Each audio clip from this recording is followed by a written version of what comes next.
The buzz that seems to be going on around the festival at the moment is fantastic, and from all quarters. I mean, I've been having people contacting me.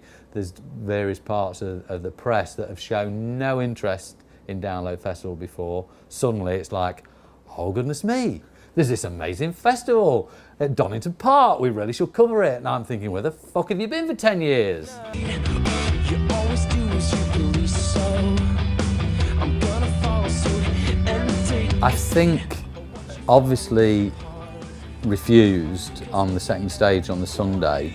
I mean, they're playing third from the top, behind Rise Against and Dropkick Murphys.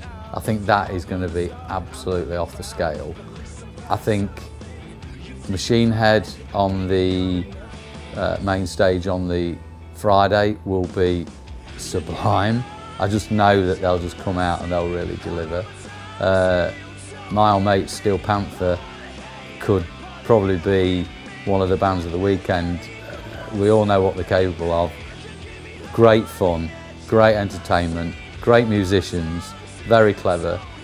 We've now given them the opportunity to play on the main stage. I think they'll absolutely have it away.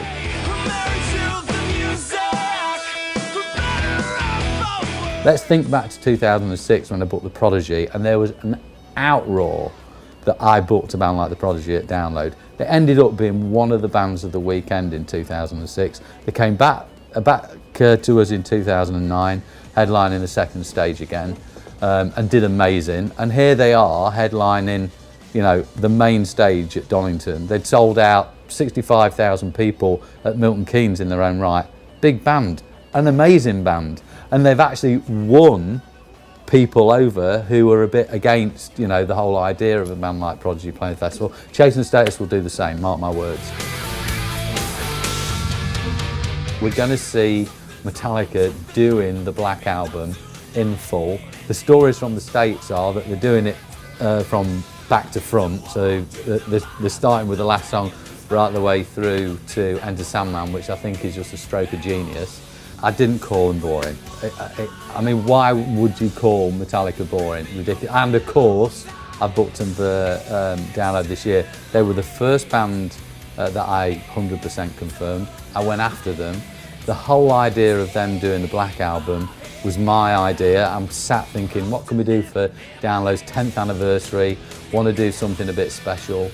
I flew out to see the manager, who told me categorically the band were not going to be touring in UK and Europe in 2012. And I said, I want them to play the album in its entirety. And I remember he sat back and he went, it's a good idea, but they're still not going to be touring next year. So he said he'd go and talk to the band about it. And within the space of 2 weeks, confirmed.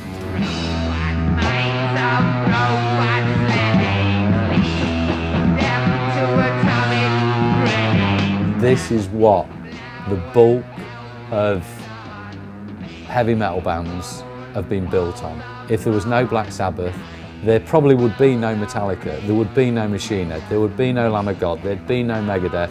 You can name countless bands that probably wouldn't exist had there not been a Black Sabbath. They started it, and here we are all these years on, having them headlining at Donington. And I think that the minute Tony Iommi walks out onto that stage, the ovation is just going to be unbelievable. The reception he'll get is just going to blow people's minds.